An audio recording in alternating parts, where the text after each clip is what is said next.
Ever wondered why totalitarian cults and sects exist? What are their real motives? Let's embark on a journey to unravel the hidden face of these organizations, a world often shrouded in mystery and intrigue. Totalitarian cults and sects, by their very nature, are systems of absolute control. These organizations are often characterized by rigid hierarchies, zealous loyalty to a charismatic leader, and an unyielding adherence to an all-encompassing ideology. However, behind the creation of many of these cults are quite specific malefactors with their own selfish goals. It's not always about spiritual enlightenment or the pursuit of a utopian society. Instead, these malefactors are often driven by political influence, financial enrichment, or simply a thirst for power and control over people. Take, for instance, the various pseudo-religious groups that have recently become active in Ukraine.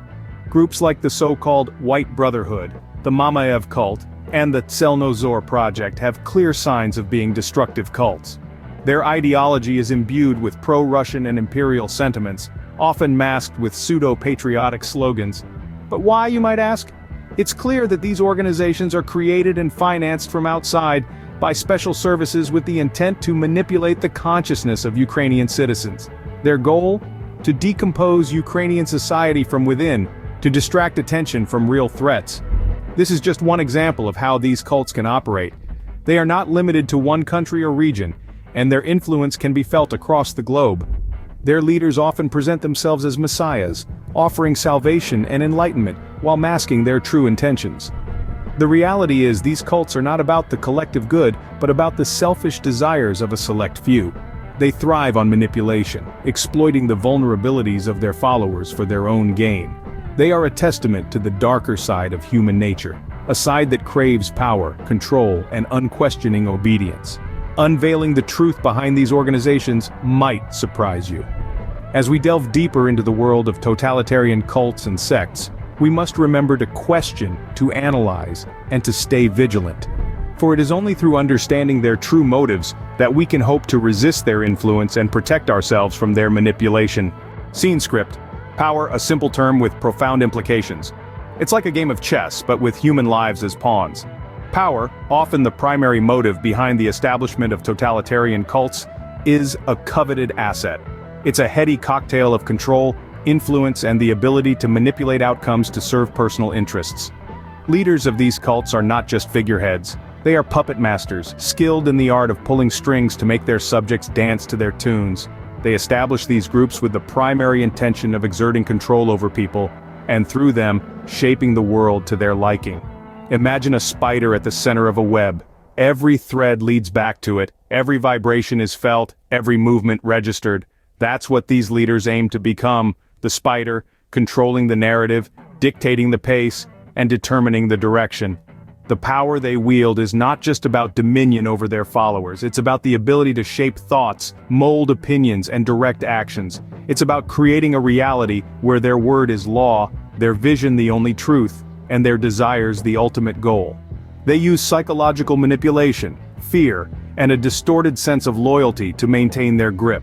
They prey on vulnerabilities, exploit insecurities, and foster dependence to keep their followers tethered.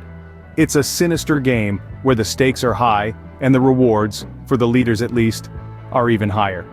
But the question remains, how do they get away with it? The answer is disturbingly simple. They do so because they can. Because power, once tasted, is seldom relinquished willingly. Because those who seek power are often the ones least deserving of it. So, as we delve deeper into the world of totalitarian cults, let's remember this. Power is not just about control, it's about the capacity to define reality. And in the hands of these cult leaders, it's a dangerous tool indeed. Power, it appears, is an intoxicating elixir. Who has not heard of political influence? It's a question that rings loud in the corridors of power, echoing through the annals of history. It's a concept as old as civilization itself, and yet it's not always as straightforward as it seems. At the heart of this intricate dance of power and persuasion are the influence peddlers. They are the puppet masters, the string pullers, the unseen forces that shape society's direction. And one of their most potent weapons is the totalitarian cult. Totalitarian cults are not just about a charismatic leader and a group of devoted followers. They are not merely about mind control or religious fervor. They are about political influence. They are about shaping minds, bending wills, and directing energies towards specific political goals. Consider this. A cult leader has absolute control over his followers. They trust him, they believe in him, and they follow his every word. Now imagine if this leader has a political agenda. Imagine if he uses his influence to manipulate his followers, to sway their opinions, to shape their actions towards his political goals. This is the power of the influence peddler. This is the power of the totalitarian cult. Such political manipulation can be subtle or overt. It can be as simple as promoting certain ideologies or as complex as orchestrating mass protests. It can be as benign as encouraging civic participation, or as malicious as inciting violence. But in all cases, the goal is the same: to leverage the cult's influence for political gain. And it's not just about the leader. The influence peddler can be anyone within or outside the cult who has a political agenda. It could be a powerful financier, a cunning strategist, or a rogue state actor.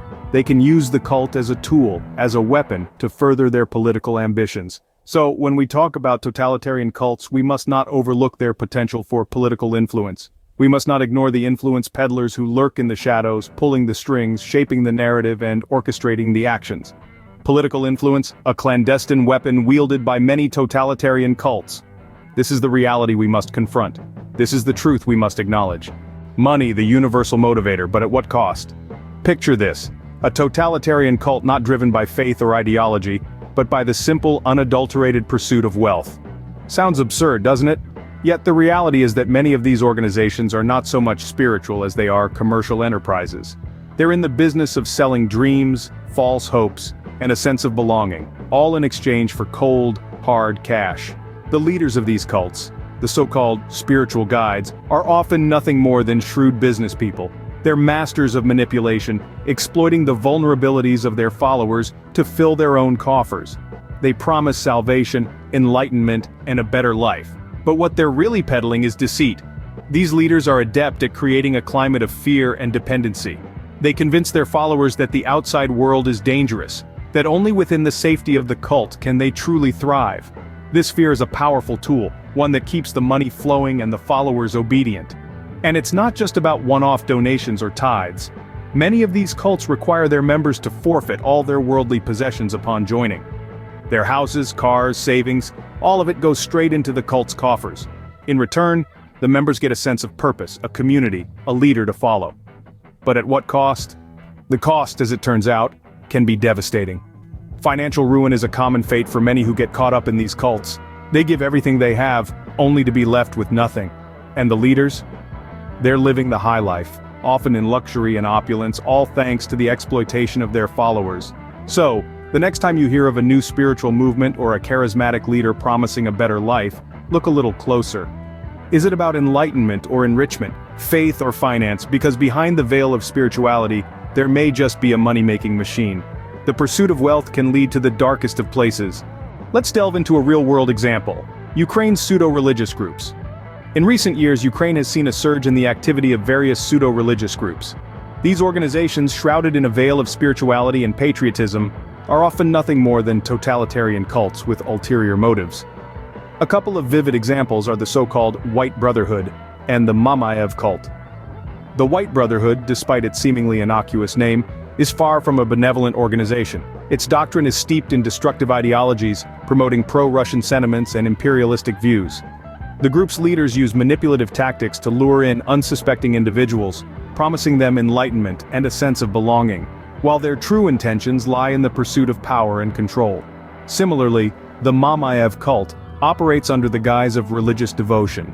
Its followers are led to believe they are part of a divine mission, a narrative skillfully crafted to mask the group's real agenda. The cult's ideology is tainted with pseudo-patriotic slogans, designed to appeal to the nationalist sentiments of its members. Yet, beneath this patriotic facade, the cult serves as a tool for manipulation and societal decomposition. What's more alarming is the evidence suggesting that these groups are not self-contained. They are reportedly financed and created by external forces, specifically special services from Russia. The goal? To manipulate the consciousness of Ukrainian citizens, to weaken Ukrainian society from within, and to divert attention from real threats. These pseudo-religious groups serve a dual purpose. On the surface, they appeal to the spiritual and patriotic inclinations of their potential members. However, beneath the surface, they are vehicles for ideological subversion and societal manipulation. Their leaders use sophisticated psychological tactics to indoctrinate their followers, exploiting their vulnerabilities and desires for personal gain. The emergence and proliferation of these groups in Ukraine is a testament to the cunning and deceptive nature of totalitarian cults. They are not just religious or spiritual communities but well-orchestrated machines designed for manipulation and control.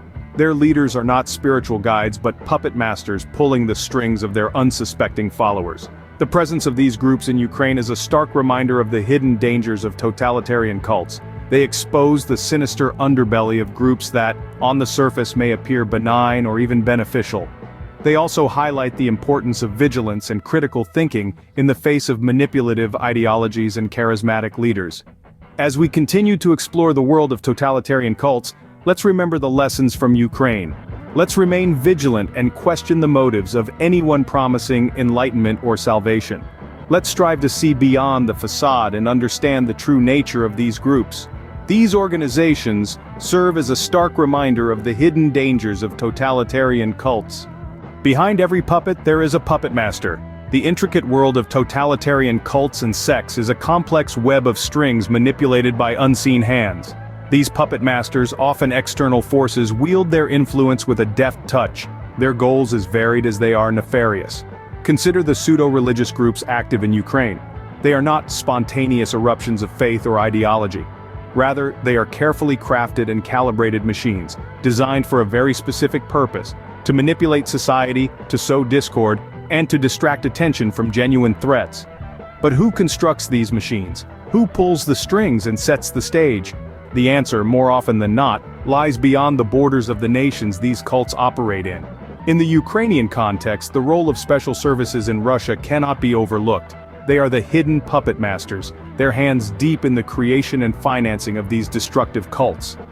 Their intent is to manipulate the consciousness of Ukrainian citizens, to decompose Ukrainian society from within. Their methods are insidious, their strategies covert. They subtly imbue these cults with pro-Russian and imperial sentiments, cloaked in the guise of pseudo-patriotism. They utilize these groups as tools for their political machinations, exploiting faith and ideology for their own ends. These puppet masters understand that the most effective way to control a society is not through overt force, but through the manipulation of its beliefs and perceptions. They understand that a divided society is a weakened society, and they exploit this to their advantage. The puppet masters are not mythical figures lurking in the shadows. They are real, they are powerful, and they are dangerous. They are the architects of chaos, the engineers of societal discord, and the masters of manipulation. And so, as we navigate this complex world of cults and sects, we must remember that the strings of control often lead back to these puppet masters. They are the unseen hands, the invisible forces, that shape our world in ways we may not even realize. The puppet masters, it seems, are closer than we think. In times of war and confrontation, vigilance is paramount. The world is a chessboard, and we are the pawns. Among us, there are kings and queens, those who would use their power and influence for their own gain.